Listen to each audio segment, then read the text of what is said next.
IC, CBSE and any type of board for class 11. इसमें मैं पढ़ा रहा हूँ अकाउंटिंग का क्लास नंबर 4। आप ध्यान दीजिएगा, इसमें हमारी टॉपिक्स है अकाउंटिंग टर्म्स और उसकी क्लास नंबर 4 हो रही है सर। इसमें आज पढ़ेंगे, ध्यान से सुनेगा, इसमें आपको ध्यान से सुनना है। सर हम लोग की टॉपिक से स्टार्ट हो चुकी है, आपको मालूम है। अब देखो इसमें मैंने आपको पढ़ाया था, यहाँ पे मान लीजिए एक बिजनेस है, हम स्टूडेंट्स इस प्लेस में बिजनेस करते हैं, समझ में आ रहा है सर? ये मेरा प्लेस ऑफ बिजनेस है। अब ध्यान से सुनिए स्टूडेंट, कोई भी बिजनेस करोगे तो सर मैंने अगले मेरे क्लास नंबर 4 में, क्लास नंबर 3 में मैं आपको बता दिया स्टूडेंट, हम कोई भी बिजनेस करते हैं तो सर बिजनेस में हमें क्या होता है, एसेट्स की रिक्वायरमेंट पड़ती है। याद रखिए कोई भी बिजनेस करो, छोटा करिए बड़ा बिजनेस कीजिए, वेदर स्मॉल और whether big, it does not matter, any type of business या any type of entity required assets. तो स्टूडेंट हर बिजनेस में एसेट्स की जरूरत पड़ती है। एसेट्स का मतलब उस स्टूडेंट ने पढ़ाया था रिसोर्सेज। रिसोर्स मींस होता है सर प्रॉपर्टी। तो स्टूडेंट एसेट्स की डेफिनेशन हो गई, assets means resources. Resources indicates valuable property which is acquired by the business, जो बिजनेस ने खरीदा है और उसकी सर हमें बेनिफिट बहुत सालों तक मिलेगी या उससे हमें फ्यूचर में बेनिफिट मिलती है या बेनिफिट मिलेगी, तब हम उसे एसेट्स कहते हैं। तो इसमें बिजनेस में मैंने पढ़ा दिया, मैं आपको क्लास नंबर 4 में 3 में पढ़ाया था एसेट्स। अब स्टूडेंट बताइए कोई भी बिजनेस करेंगे तो आपके ऊपर स्टूडेंट क्या होगा, लायबिलिटीज भी तो होगी। लायबिलिटीज किस तरह से एक बार एक्सप्लेन करूंगा, वो सुनना। उसमें जब हम बिजनेस करते हैं, ध्यान से सुनिएगा, तो हमें आज मेरा टॉपिक होगा लायबिलिटीज। तो सुन, हम जब बिजनेस करेंगे तो बिजनेस को स्टूडेंट कैपिटल की जरूरत पड़ती है। बिजनेस डिमांड्स कैपिटल और स्टूडेंट कैपिटल क्या होता है, यहाँ देखिए आप ध्यान से, कैपिटल जो बिजनेस का ओनर है वही तो इन्वेस्ट करेगा। तो मैं आपको ये पहले क्लास या दूसरे क्लास में बताया था कि सर कोई भी ओनर जब बिजनेस करता है, whenever we start a business या किसी भी तरह की इंस्टीट्यूशंस में स्टूडेंट कैपिटल की तो जरूरत पड़ेगी। यानी student capital is the amount which invested by owner into his business। Sir capital वो अमाउंट है जो ओनर अपने घर से मान लो बिजनेस में इन्वेस्ट कर रहा है, उसको हम नॉमिनी कैपिटल कहेंगे। तो सर मान लीजिए ओनर है, ये ओनर का स्टूडेंट क्या हो गया, मैंने पढ़ाया था ये ओनर का प्लेस है। प्लेस मतलब यहाँ मैं रहता हूँ। और ओनर ने क्या किया सर, एक दिन ध्यान से सोचिए, ओनर स्टूडेंट क्या किया, 5 लाख रुपीस क्या किया, अपने घर से लिया और ओनर ने एक बिजनेस स्टार्ट किया और ये पैसा यहाँ से उसने क्या किया स्टूडेंट, ये 5 लाख रुपीस का घर से लिया और घर से लेकर बिजनेस में लेकर आ गया। तो बताइए तो स्टूडेंट बिजनेस को ये जो पैसे मिले जिसको हम क्या कहते हैं, कैपिटल, एक्चुअली वो कैपिटल बिजनेस की नहीं है। मैंने आपको पहले क्लास में बता दिया कि बिजनेस और ओनर दोनों सेपरेट है। स्टूडेंट हम बिजनेस का प्रॉफिट या लॉस निकालते हैं, घर का नहीं। तो आपको घर को अलग रखना है, बिजनेस को अलग रखना है। तो जरा सोचिए कि ये जो ओनर स्टूडेंट 5 लाख रुपए बिजनेस में इन्वेस्ट किया, तो बिजनेस सेपरेट है, ओनर सेपरेट है। यानी बिजनेस को ये जो 5 लाख रुपए मिले ये एक्चुअली बिजनेस के अपने नहीं है। बिजनेस को ये पैसा अपने ओनर को क्या करना है, वापस देना पड़ेगा। तो स्टूडेंट उस टर्म को मैंने कहा था कैपिटल, याद आ रहा है? यानी sir capital is the amount which is invested by owner into his business, उसको हम कैपिटल कहते हैं। अब बताइए ये जो कैपिटल है तब बिजनेस के लिए क्या है, अब एकदम ध्यान से देखिएगा। सर ये जो कैपिटल है बिजनेस के लिए क्या हुआ, लायबिलिटीज है। लायबिलिटीज मतलब सर बिजनेस के पास जो कुछ भी है वो बिजनेस का नहीं है, एक्चुअली बिजनेस को वो पैसा यहाँ पे स्टूडेंट क्या करना है, अपने ओनर को वापस देना पड़ेगा। तो स्टूडेंट तो मान लेना कैपिटल बिजनेस के लिए लायबिलिटी है। क्यों लायबिलिटी जरा सुनिए, इसलिए क्योंकि बिजनेस के पास जो कैपिटल अभी है 5 लाख रुपीस की, वो स्टूडेंट बिजनेस की खुद की नहीं है। बिजनेस का जब आप अकाउंट्स बनाओगे तो आपको ध्यान रखना ये पैसा बिजनेस माना जाएगा, अपने ओनर से लेकर रखा। बिजनेस कहता है मुझे वापस अपने ओनर को देना है। यानी सर बिजनेस में ये जो लायबिलिटी होती है, बिजनेस कह रहा है मुझे कैपिटल ओनर को देनी है, तो स्टूडेंट इस लायबिलिटीज को हम कहेंगे, ध्यान से देखिए अभी सर इसको आपको कहना होगा इंटरनल लायबिलिटीज। तो स्टूडेंट इंटरनल क्यों बोले मालूम है स्टूडेंट? इंटरनल लायबिलिटीज इसलिए मैंने बोला कि लायबिलिटी किस तरह की सोचिए कि बिजनेस कह रहा है कि मुझे अपने ओनर को 5 लाख रुपए देने हैं, यानी बाहर वाले को देना है ना सर, अपने ओनर को देना है।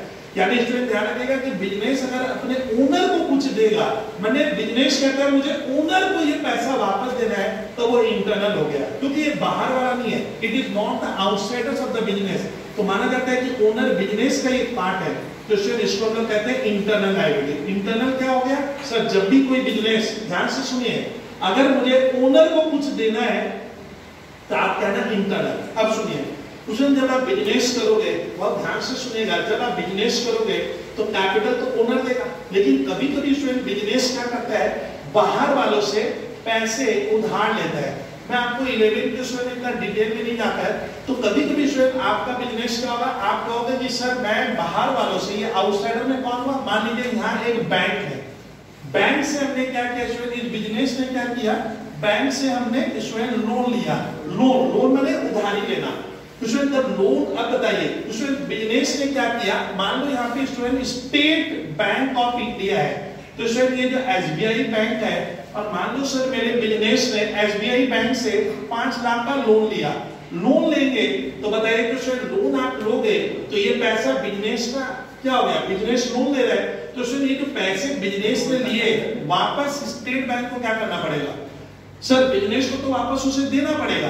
यानी स्टूडेंट लायबिलिटी का मतलब होता है कि जब भी हमें बाहर वाले को, आउटसाइडर्स को कुछ देना है, कहां से स्टूडेंट, जब हमें बिजनेस से आउटसाइडर्स को देना पड़ेगा तब वो भी मेरी लायबिलिटी है, क्योंकि स्टूडेंट लोन का जो अमाउंट है, लोन में आप जो बिजनेस जो पैसा लिया वो बिजनेस का नहीं है, बिजनेस कहता है लोन का पैसा मुझे अपने बाहर वाले को वापस देना है। तो स्टूडेंट इस लायबिलिटी को हम लोग क्या कहेंगे, एक्सटर्नल लायबिलिटीज। तो आपको पहले सीखना है स्टूडेंट कि अकाउंटिंग पेपर में हर एंटिटी के ऊपर, भले हर एंटिटी, मैंने क्यों वर्ड बोला, भले वो बिजनेस करता हो या कोई किसी भी तरह की एंटिटी हो, तो शायद हर एंटिटी या हर बिजनेस या हर फर्म के ऊपर 2 तरह की लायबिलिटी होती है।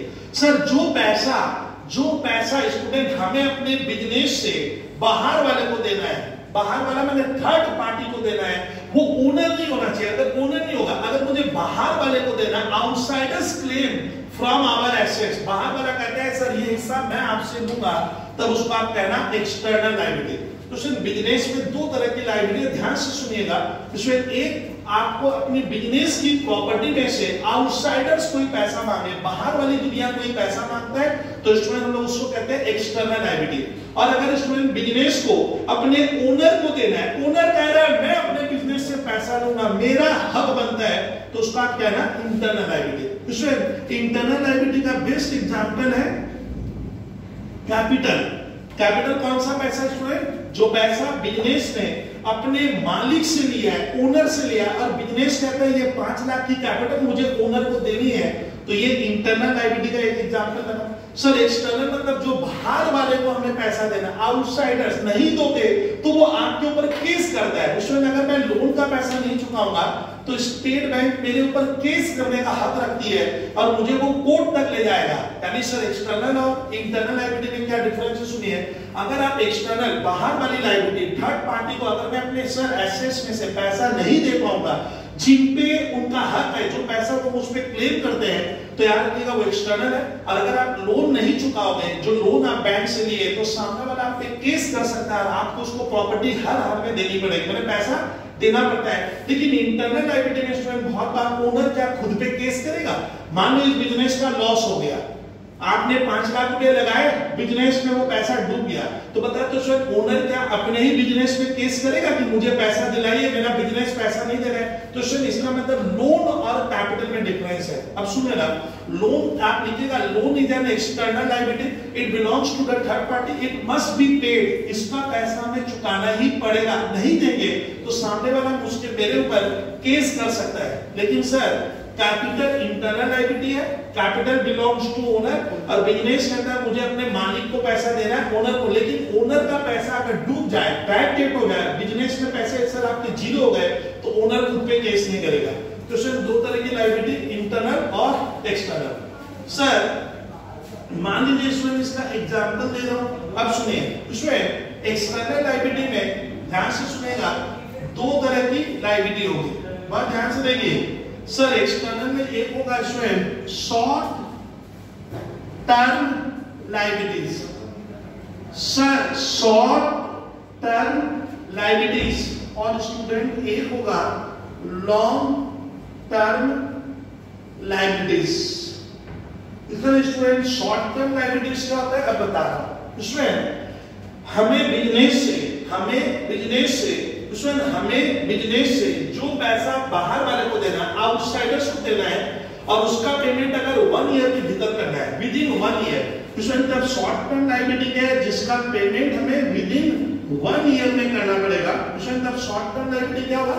Short term liability are the liabilities the payment of which is to be made by the business और by entity within 1 year, तब उसको मैं कहूंगा short term liability. Short term मतलब जिसका पेमेंट आपको 1 साल के भीतर करना पड़ेगा, विद इन 1 ईयर करना पड़ेगा, तब उसको आप लोग कहना है शॉर्ट टर्म लायबिलिटीज। तो शॉर्ट टर्म लायबिलिटीज को स्टूडेंट हमारे अकाउंट्स में करेंट लायबिलिटीज कहते हैं। करेंट मतलब सर जो लायबिलिटीज आपके सर के ऊपर एकदम आ गई है, आपको इमीडिएट बाहर वाले को देना पड़ेगा, तब उसको कहते हैं करेंट लायबिलिटीज और शॉर्ट टर्म लायबिलिटीज। जैसे मान लीजिए आप लोग स्कूल में पढ़ते हो, तो आपको स्कूल वाले को हर मंथ स्टूडेंट फीस देनी पड़ती है। आप पढ़े, आपको फीस देना पड़ेगा, पढ़ोगे फिर अगले महीने फीस दो।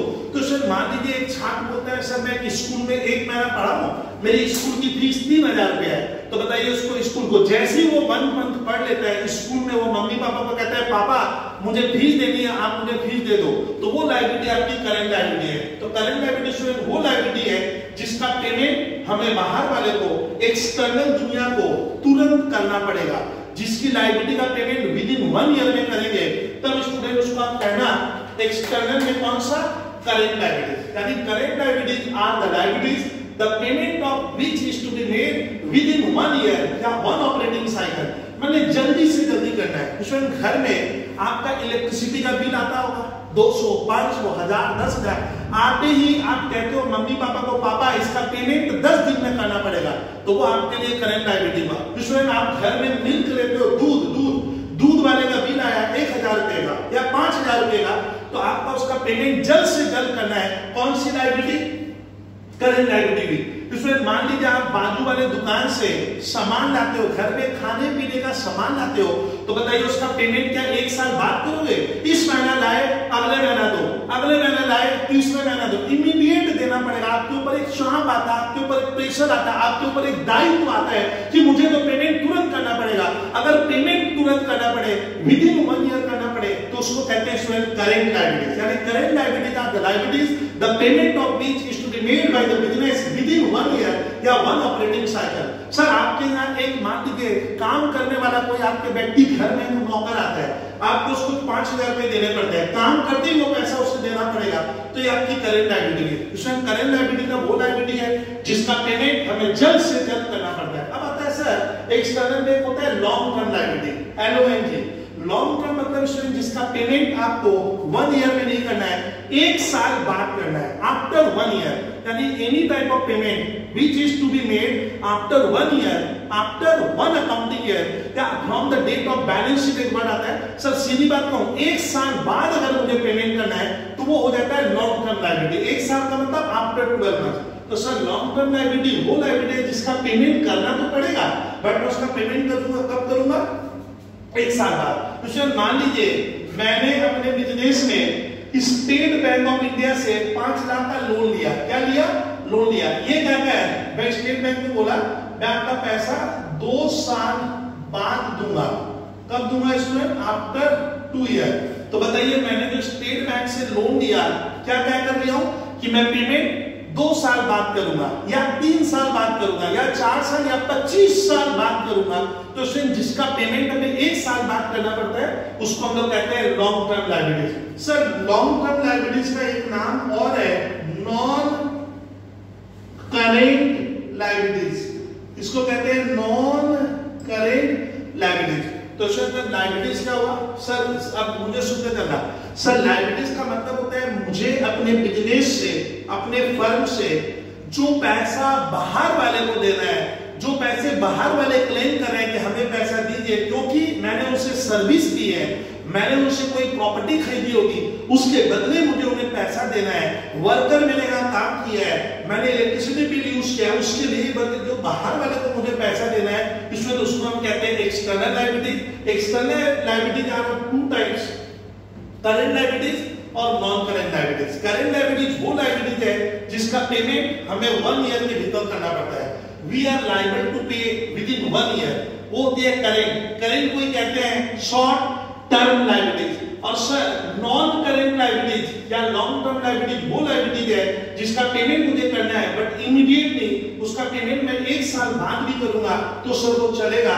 तो जिस लायबिलिटी का पेमेंट 1 साल बाद होगा उसको आप कहना नॉन करेंट लायबिलिटी या लॉन्ग टर्म लायबिलिटी। और सर बिजनेस से जो पैसा हमें ओनर को देना है, बाहर वाले को नहीं, थर्ड पार्टी को नहीं, दूसरे को नहीं, ओनर को खुद को देना है, इसमें ओनर को ही लेना है, तब इसमें हम लोग उसको कहते हैं इंटरनल लायबिलिटी। एग्जांपल में इंटरनल लायबिलिटी का कैपिटल। उसमें तब हर बिजनेस में क्या होता है, लायबिलिटीज होती है। लायबिलिटी मतलब बिजनेस के प्रॉपर्टी में से, बिजनेस के रिसोर्स में से हमें जो बाहर वाले को देना है उसी को बेसिकली हम लायबिलिटीज कहते हैं। लायबिलिटीज दो तरह की होती है, इंटरनल और एक्सटर्नल। इंटरनल मतलब बिजनेस को अपने मालिक को कुछ देना है तो वो हो गया इंटरनल, बाहर वाले को देते हैं तो सर एक्सटर्नल लायबिलिटीज होती है। अब लायबिलिटीज का कुछ एग्जांपल क्या दे रहा हूं, मान लो मैं बबलू सर हूं, मैंने सर रिश्ता में एक हाउस प्रॉपर्टी मकान बनाने के लिए स्टेट बैंक से 25 लाख का लोन लिया। ये क्या कह रहे बैंक को कि मुझे 25 लाख का लोन दो, बैंक ने मुझे लोन दे दिया, लेकिन मैंने बैंक को बोला सर ये पैसा मैं 15 साल बाद चुकाऊंगा, यानी मैं 15 साल बाद चुकाऊंगा, मैंने मुझे 15 साल बाद देना है, तो मेरे ऊपर एक लायबिलिटी हो गई क्योंकि मैंने लोन लिया तो भैया पैसा तो देना पड़ेगा। तो ये मेरी एक्सटर्नल लायबिलिटी है। और एक्सटर्नल में भी long term liability. Long term क्यों? क्योंकि मुझको पेमेंट 1 साल बाद करना है। दूसरे मान लो मेरे इस कोचिंग सेंटर में एक स्टाफ काम करता है, मैं उसको 5000 रुपए सैलरी देता हूँ, वो इस महीना काम करेगा तो अगले महीना मांगेगा कि सर मुझे 5000 रुपए सैलरी दीजिए, तो वो लायबिलिटी मेरे ऊपर करंट लायबिलिटी है। सर मेरे कोचिंग सेंटर में इलेक्ट्रिसिटी का बिल आता है, तो बिल आते ही मुझे 10-15 दिन में या विद इन 1 मंथ में देना पड़ता है, उसको मैं कहूंगा करंट लायबिलिटी। सर मेरे यहाँ ध्यान से सुनिएगा, मैं बाहर वालों से स्टूडेंट क्या करता हूँ, कोचिंग सेंटर में जब यहाँ रहता हूँ तो मैं केक मंगाता हूँ, केक मैंने खाने का सामान है तो मैं केक लेके आ गया, बोला भाई साहब मैं आपको कल या परसों को पैसा देता हूँ, मैं अभी नहीं दिया, तो मेरे लिए करंट लायबिलिटी है, उसका पेमेंट मुझे जल्द से जल्द करना पड़ेगा। तो इसमें करंट लायबिलिटी वो लायबिलिटी होगी जिसका पेमेंट आपको विद इन 1 ईयर करना है। और नॉन करंट लायबिलिटीज या तो लॉन्ग टर्म लायबिलिटीज वो लायबिलिटी है जिसका पेमेंट मुझे 1 साल बाद करना है। और ओनर को जो पैसा स्टूडेंट बिजनेस को देना है दैट इज कैपिटल। कैपिटल भी बिजनेस के लिए क्या होता है, लायबिलिटीज होता है। अच्छा एक चीज ध्यान रखना स्टूडेंट आपको कि कैपिटल और लोन में क्या डिफरेंस है। कैपिटल वो अमाउंट है जो ओनर ने दिया है और बिजनेस को वापस ओनर को देना है। मतलब बिजनेस कहता है कैपिटल का पैसा मेरा नहीं है, मुझे मेरे ओनर को वापस देना पड़ेगा, तो ये कैपिटल क्या हो गया, कैपिटल भी लायबिलिटी है बट इंटरनल है। और लोन, सर लोन भी लायबिलिटी है बट लोन किसका है सर, लोन मुझे बाहर वाले को चुकाना पड़ेगा, तो दोनों लायबिलिटी में डिफरेंस है। तो एक क्वेश्चन आता है what is the difference between capital and loan, तो लिख देना लोन बिलोंग्स टू आउटसाइडर्स और कैपिटल बिलोंग्स टू ओनर। ठीक है, loan is external liability, capital is internal liability. Loan के ऊपर नॉर्मली हमें इंटरेस्ट देना पड़ेगा, वी आर लायबल टू पे इंटरेस्ट, बट कैपिटल के ऊपर ओनर को बिजनेस को इंटरेस्ट देना जरूरी नहीं है। यानी सर लोन के ऊपर इंटरेस्ट, अच्छा किसी दिन अगर सर बिजनेस बंद हो जाएगा तो हम पहले किसका पैसा देंगे, क्या लोन वाले को पहले देंगे ना कैपिटल वाले को? तो ध्यान रखना लोन वाले को नहीं दोगे तो वो छोड़ेगा आपको। तो इस तरह से जिस दिन बिजनेस खत्म होगा, डिसॉल्व होगा, पानी में मिल जाएगा, लिक्विडेट हो जाएगा, सर खत्म हो जाएगा, तो ध्यान रखिएगा कानून कहता है, इंडियन लॉ कहता है पहले लोन का पैसा चुकाएंगे, लोन को देने के बाद कुछ बचेगा तो मैं कैपिटल का पैसा उसके बाद दूंगा। यानी इसीलिए सर ओनर के ऊपर रिस्क ज्यादा होती है क्योंकि उनको तो हमें हर हाल में पैसा देना पड़ता है। तो सर लायबिलिटीज के बारे में ध्यान रखिएगा, पढ़ा दिया हूं, internal liability, external liability. Internal liability का एग्जांपल कैपिटल, एक्सटर्नल में 2 liability, short term liabilities, long term liability. Short term को हम लोग करंट लायबिलिटीज कहते हैं और लॉन्ग टर्म लायबिलिटीज को नॉन करंट लायबिलिटीज कहते हैं। आप इतना मेरे साथ वो जो मैथ दिया हूं उसमें भी देख लीजिएगा। Thank you student. तो क्लास नंबर 4 लायबिलिटीज मैंने टर्म खत्म किया। Thank you.